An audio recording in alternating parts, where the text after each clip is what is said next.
पिछले 6 साल के दौरान एक ट्रेंड रहा है बीजेपी का, प्रधानमंत्री नरेंद्र मोदी का स्टाइल रहा है कि जब एक फेज की पोलिंग हो रही होती है तो वो कहीं ना कहीं दूसरे फेज में जाकर वहां पर रैली करते हैं और उन रैलियों का असर भी होता है। उन रैलियों का प्रभाव किस तरह का होता है कि देखिए बिहार में किस तरह से एनडीए के लिए हालात मुश्किल दिखाई दे रहे थे, लेकिन बीजेपी 110 सीटों पर चुनाव लड़कर 72 सीटें जीत रही है। ये करना प्रधानमंत्री नरेंद्र मोदी के लिए भी आसान नहीं था। देखिए ये रिपोर्ट।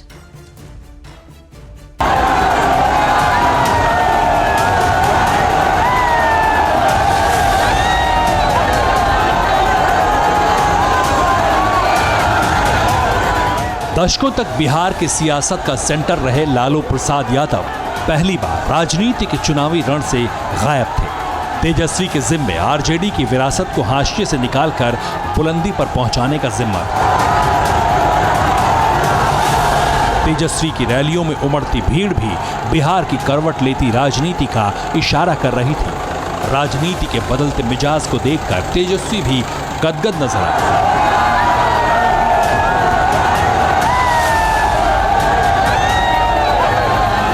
नौजवान वोटरों को साधने के लिए तेजस्वी ने हर दांव आजमाया। बेरोजगारी को मुद्दा बनाया, 10 लाख नौकरी देने का वादा किया तो लगे हाथ नीतीश कुमार को चुनौती देने में भी पीछे नहीं रहे।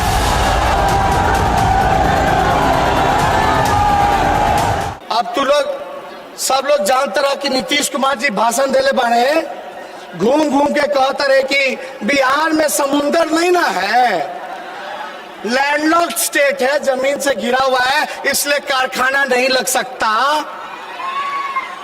नीतीश जी आप थक चुके हो, आपसे बिहार संभलने वाला नहीं है।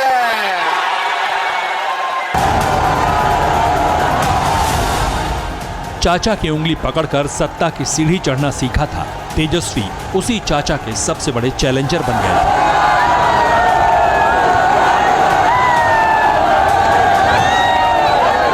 पूरे चुनाव प्रचार के दौरान लालू के लाल ने अकेले करीब 15 बरस से सत्ता के सिरमौर रहे नीतीश कुमार को बेहाल कर दिया। हालात ये हो चुके थे कि तेजस्वी यादव की रैलियों में जन सैलाब उमड़ रहा था।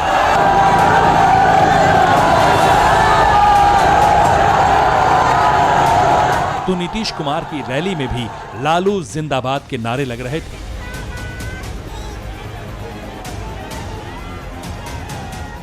हमको पता नहीं है बीच में क्या बोल रहे हो जी, क्या बोल रहे हो, क्या बोल रहे हो? जरा हथवा उठाओ, कैगो अनाप शनाप बोल रहे हो, जरा हाथ उठाओ। यहां पर ये सब हल्ला मत करो। तेजस्वी यादव प्रचार के मामले में भी 20 साबित हो रहे थे। एक दिन में 15-15 रैलियां करते, जबकि नीतीश कुमार 4 से 5 रैलियां ही कर पाए। तेजस्वी से लेकर राहुल गांधी तक महागठबंधन के महारथियों के हमलों से नीतीश कुमार नर्वस जरूर नजर आने लगे थे।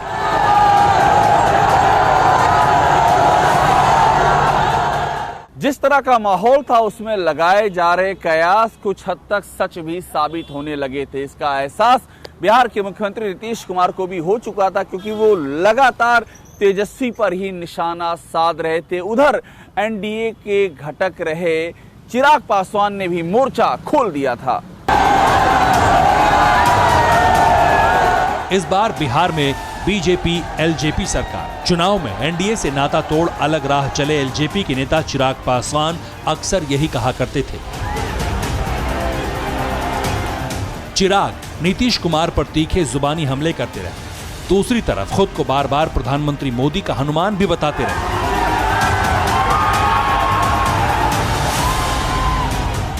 तस्वीर को लेकर निरंतर मुख्यमंत्री परेशान थे कि भाई ये लोग कहीं प्रधानमंत्री की तस्वीर का इस्तेमाल ना कर लें, प्रधानमंत्री की फोटो का इस्तेमाल ना कर लें। कहाँ पे कर रहा हूँ मैं, कौन सा मेरा प्रत्याशी इस्तेमाल कर रहा है? आप कोई मुझे ऐसा बैनर, होर्डिंग, पोस्टर, मेरी प्रचार सामग्री, मेरा मैनिफेस्टो अभी कल परसों मैं रिलीज कर रहा हूँ, कहीं पे दिखा दीजिए जहाँ पे मैंने तस्वीर का इस्तेमाल किया हो। और मुझे प्रधानमंत्री जी की तस्वीर का इस्तेमाल करने की जरूरत ही नहीं है। मैं उनका हनुमान हूँ, मेरे दिल में उनकी तस्वीर बसती है। किसी दिन होगा तो छाती चीर के भी दिखा दूंगा कि मेरे दिल में मेरे प्रधानमंत्री बसते हैं, बट हाँ, तस्वीर लगाने की जरूरत मेरे मुख्यमंत्री को जरूर है। नीतीश कुमार के खिलाफ एंटी इनकम्बेंसी का फैक्टर भी काम कर रहा था। इसी नाराजगी को भांपकर चिराग पासवान ने पाला बदल लिया और वो एनडीए से अलग हो गए।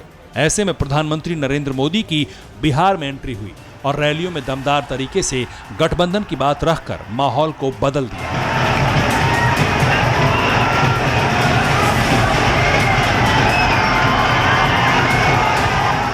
मेरे करीबी मित्र गरीबों दलितों के लिए अपना जीवन समर्पित करने वाले और आखिरी समय तक, आखिरी सांस तक मेरे साथ रहने वाले रामविलास पासवान जी, उन्हें मैं अपनी श्रद्धांजलि अर्पित करता हूं।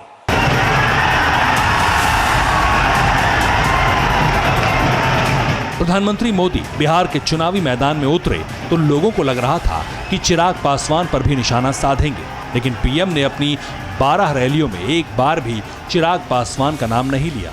इतना ही नहीं, हर रैली में एनडीए के सीएम को लेकर पूरी बात साफ की।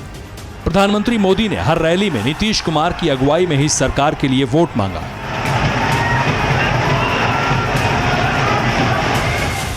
प्रधानमंत्री मोदी ने बिहार में 12 रैलियां की। नीतीश कुमार 6 रैलियों में पीएम मोदी के साथ रहे। प्रधानमंत्री ने हर रैली में नीतीश कुमार की अगुवाई में ही सरकार के लिए वोट मांगा। मुझे नीतीश जी के साथ कंधे से कंधा मिलाकर काम करने के लिए सिर्फ 3-4 साल का ही मौका मिला है। मोदी की कही बातों पर बिहार के मतदाताओं ने भी भरोसा किया। यही वजह है कि पाटलिपुत्र की सियासत 2020 वाले फाइनल में हर अनुमान और हर अंदेशे को ध्वस्त कर एनडीए ने चौथी बार सत्ता तक का रास्ता तय कर लिया।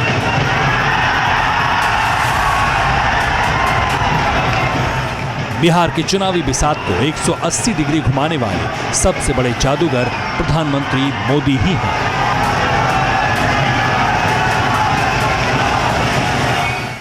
नरेंद्र मोदी सबसे बड़े गेम चेंजर साबित हुए और विपिन, यही बड़ा सवाल है, नरेंद्र मोदी ही क्या वो गेम चेंजर थे जिन्होंने पासा पलट दिया पूरी तरह से एनडीए के लिए? बिल्कुल, न सिर्फ बिहार में बल्कि तमाम आप राज्यों के चुनाव में आपने देखा होगा, और यही शैली है प्रधानमंत्री की जिसकी वजह से वो जाने जाते हैं। और आपको याद होगा कि कैसे उन्होंने छठ मैया का जिक्र किया अपने भाषणों में। जिन दलों के साथ उनका समझौता नहीं है, चाहे वो रामविलास पासवान हो या फिर आरजेडी के रघुवंश प्रसाद हो जो अब इस दुनिया में नहीं रहे, मंचों से उनका भी नाम लेकर उनको भी प्रणाम किया, उनका भी जिक्र किया, भोजपुरी भाषा में बात किया। चुनाव को पलटना, चुनाव को बदलना नरेंद्र मोदी को मालूम है कैसे होता है। और इस बार का चुनाव इसलिए खास रहा सुमेरा, क्योंकि इस बार के चुनाव में अमित शाह नहीं थे, अकेले पूरी जिम्मेदारी उनके कंधों पर थी और वो जिम्मेदारी उन्होंने उठाई और एन केन प्रकारेण अपनी जिम्मेदारी को निभाते हुए बिहार में एनडीए की सरकार बनवाने में कामयाब रहे।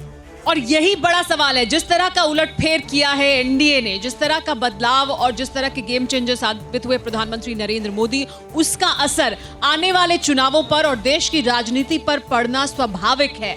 अगले साल बंगाल में भी चुनाव होने हैं, बिहार से लगता हुआ राज्य है, क्या वहां पर भी प्रधानमंत्री नरेंद्र मोदी ही सबसे बड़े गेम चेंजर साबित होंगे?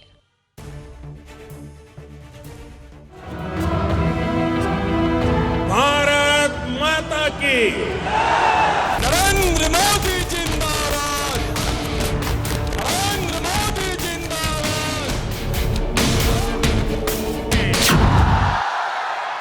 अगर पाटलिपुत्र को याद करें तो पटना की हर गली याद आती है। नरेंद्र मोदी जिंदाबाद। कश्मीर से कन्याकुमारी तक, कच्छ से कामरूप तक, पिछले 6 साल के दौरान प्रधानमंत्री मोदी के करिश्मे की बदौलत बीजेपी ने देश के एक छोर से दूसरे छोर तक भगवा परचम लहराया है। बिहार में चुनाव मुख्यमंत्री का है। नीतीश एनडीए के सीएम कैंडिडेट हैं, लेकिन वोट प्रधानमंत्री मोदी के नाम पर पड़े। पीएम मोदी ने बिहार चुनाव में 12 रैलियां की। रैलियों में भारी भीड़ उमड़ी। ये भीड़ वोट में तब्दील भी हुई। सवाल यह है, इसकी वजह क्या रही? आखिर कैसे चला ब्रांड मोदी का जादू? प्रधानमंत्री मोदी ने विकास की राजनीति शुरू की। बिहार के विकास का जो वादा किया उसे पूरा किया। युवाओं का भरोसा जीता, फर्स्ट टाइम वोटर्स को साधा, प्रधानमंत्री ने वोटर्स को भरोसा दिलाया कि दुनिया के सबसे पुराने लोकतंत्र की धरती यानी बिहार में अब कभी जंगल राज नहीं लौटेगा। अगर एनडीए सरकार दोबारा चुनकर आती है तो सुशासन जारी रहेगा। यही वजह है कि बिहार के वोटर ने प्रधानमंत्री के विकास और सुशासन पर भरोसा जताते हुए बिहार की बाजी पलट दी। सिर्फ बिहार में ही नहीं बल्कि पूरे देश में ब्रांड मोदी का जादू चलता दिख रहा है। भारत माता की, नरेंद्र मोदी जिंदाबाद।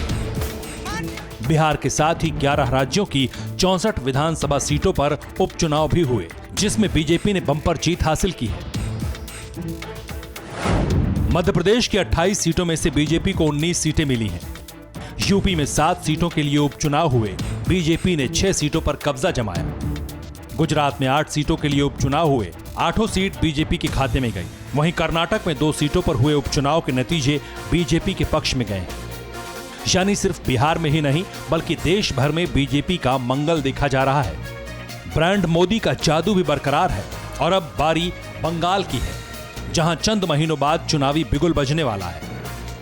चंद रोज पहले केंद्रीय गृह मंत्री अमित शाह मिशन बंगाल का आगाज भी कर चुके हैं। मुझे भरोसा है कि श्री नीतीश कुमार के नेतृत्व में 2/3 बहुमत के साथ एनडीए की सरकार बनेगी। और अब बंगाल के पड़ोस से बीजेपी के लिए खुशखबरी आ चुकी है। जाहिर है 2017 से राज्यों में लगातार कमजोर हो रही बीजेपी के लिए बिहार के चुनाव इम्यूनिटी बूस्टर का काम करेंगे। ममता दीदी के गढ़ में बीजेपी अब ताल ठोक कर उतरेगी। कार्यकर्ता जोश से लबरेज होंगे, लेकिन यह तय है कि बिहार की ही तरह बंगाल की सियासत के असली गेम चेंजर प्रधानमंत्री नरेंद्र मोदी ही होंगे। भारत माता की, नरेंद्र मोदी जिंदाबाद। धुआं धुआं सा ये शहर क्यों दिखता है, सुना है बाजार में धुएं का सामान बिकता है। ये दिवाली सिर्फ दिए वाली।